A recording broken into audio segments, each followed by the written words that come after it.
Okay, let's unpack this. Let's do it. Today, we're doing a deep dive into something really specific. Uh, a single event that massively shaped Tupac Shakur's life and, honestly, his public image. Right. We're talking about the 1992 Marin City incident. Exactly. It involves the tragic death of a 6-year-old boy, Clyde Walker Teal, happened during a community festival out in California. And you have to remember the timing here. 1992, Tupac's star was definitely rising. Yeah. Tupacalypse.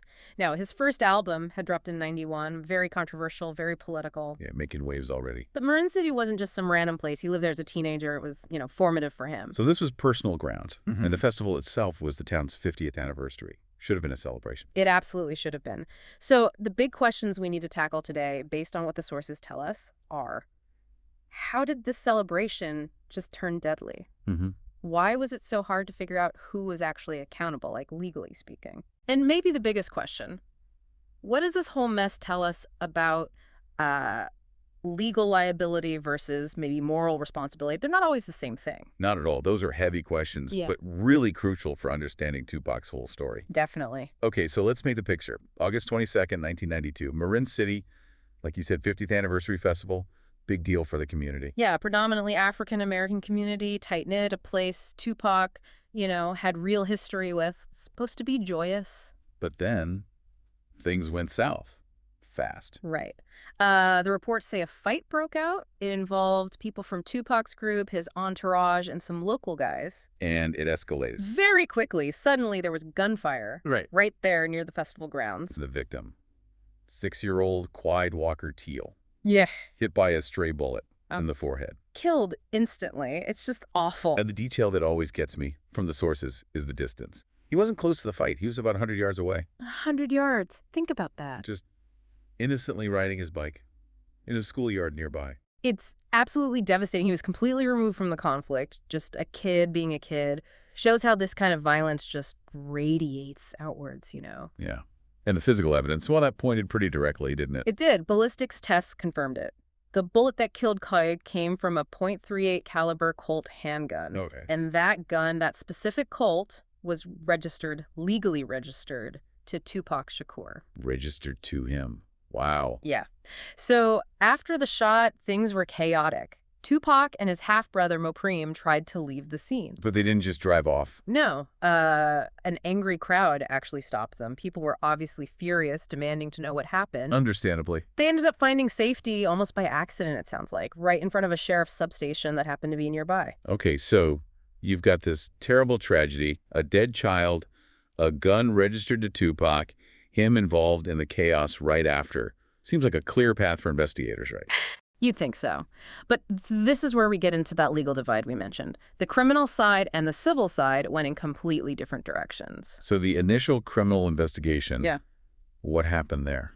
Well, they moved quickly at first. Tupac's half-brother, Maurice Harding, he was also known as Mopreme's other brother, part of the crew, he was arrested.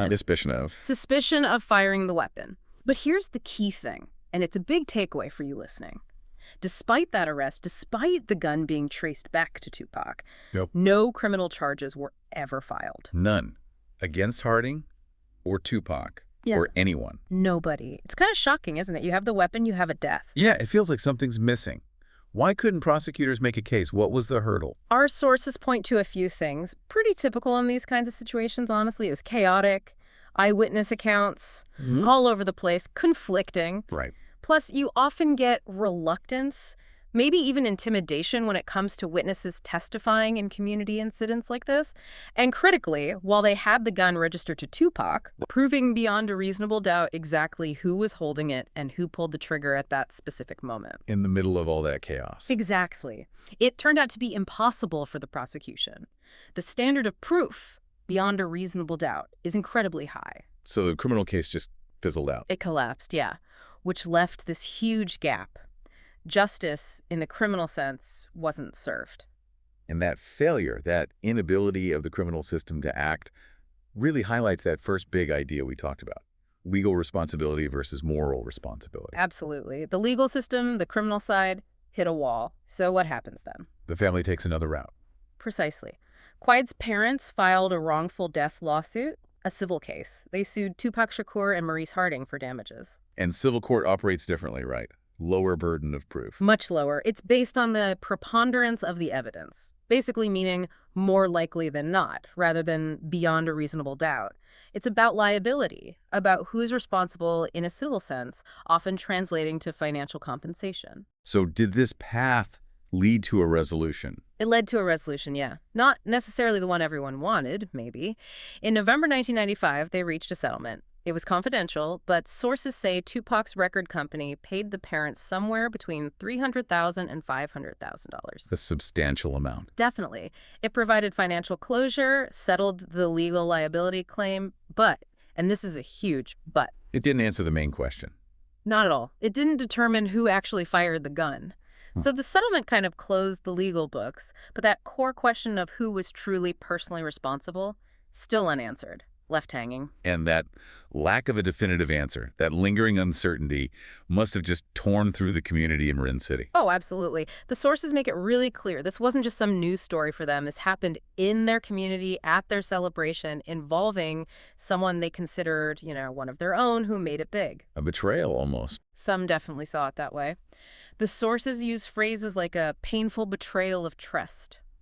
Here's this guy talking about struggle and injustice, and then this violence erupts involving his crew right on their home turf. It created a lasting rift. And it wasn't just abstract community feeling, right? It affected his actual relationships there. Weren't some local artists involved or present? Yes, members of a local rap group, 51.50, guys named Ryan D. and Clark Gable. They were from Marin City. They'd actually collaborated with Tupac before. They were there at the festival. So they saw it firsthand. And felt it directly. Which leads to Tupac's response to all this. How did he handle it publicly, especially the criticism? He always maintained he didn't shoot anyone. Yeah, his reaction became another really controversial part of the whole story. He did say the death itself was terrible. He called it a ridiculous thing to have happened, acknowledged the tragedy on some level. Okay, so some acknowledgement, but... But then, when it came to the civil lawsuit, he kind of went on the attack. There's a specific quote that stands out in the source material. He claimed Qaed's mother had nothing but money on her mind with the lawsuit. Ooh, that's harsh. Especially given the circumstances. Incredibly harsh. Imagine hearing that as a grieving parent, or even just as someone in the community who lost a child in this way, linked to his gun, his entourage. It really undermined any sympathy people might have had. Yeah, it sounds incredibly defensive and likely alienated a lot of people who might have initially given him the benefit of the doubt. Totally. And we see proof of that alienation. Yeah. You mentioned Clark Gable from 51.50. Right, the local rapper who knew him. There's a direct quote from Gable in the sources. He said, "Nobody even brings a gun to the festival. And so when that happened, I stopped talking to Tupac." Wow, just cut ties completely. Instantly. That quote tells you everything about the immediate impact on his relationships right there in the Bay Area in Marin City. It wasn't just bad press. It was personal. And this whole situation, his reaction, it feeds into that idea of how this might have changed him, or at least his public persona. The guy who wrote these deeply empathetic songs about suffering. Like Brenda's Got a Baby. Yeah. Yeah. Championing the vulnerable. Exactly. And then, in this real-life situation, faced with tragedy linked to him, his response is perceived as defensive, even accusatory towards the victim's family. It's a stark contrast. A lot of people point to this incident as a kind of turning point. Yeah. Maybe contributing to that shift, from the more overtly political activist Tupac of the early days to the more, embattled, maybe paranoid, the me against the world persona that came later. That makes sense. The internal conflict must have been immense, speaking out against violence and being tangled up in it, even indirectly. The pressure, public and private, must have been enormous. Absolutely. So let's try and pull together the main takeaways for you, the listener, based on what we've unpacked from the sources. Nugget number 1 seems pretty clear. Guns. Yeah, the danger is just unavoidable in this story. It wasn't even about who shot the gun, necessarily, for this point. It was the fact that Tupac's registered weapon was present and ultimately used at a community festival, a place that should have been safe. It's a brutal reminder of the consequences. Just having the weapon there set the stage for tragedy. Right. Personal choices about firearms having devastating community impacts. That's lesson 1. Okay. And the second big point, we've touched on it a lot, that gap between legal and moral accountability. Yes. The civil settlement addressed the legal liability. Money changed hands, the case closed. But did it satisfy the need for answers, for moral accounting, for the community, for the family?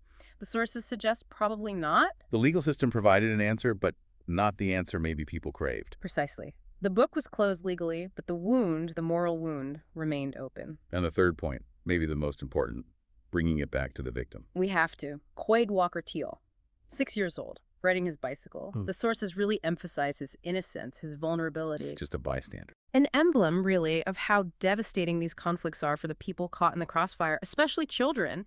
He wasn't involved. He was just living his life. It's clear this whole incident is just a fundamentally crucial piece of Tupac's story.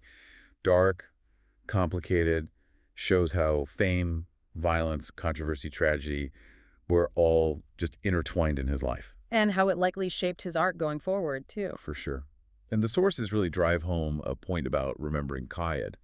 His name shouldn't just be, like, a detail in Tupac's biography. No, he deserves to be remembered in his own right, as a victim of the kind of violence that unfortunately was and still is a reality in many American communities. That really is the final sobering thought. Which leads us to something for you, the listener, to maybe chew on. Okay. How does this specific tragedy, involving an artist known for speaking out against violence and for the marginalized, getting caught up, directly or indirectly, in the real-world death of a child, how does that change how you think about his art? Does it affect the meaning, the authenticity, the legacy of the work itself? That's a tough one.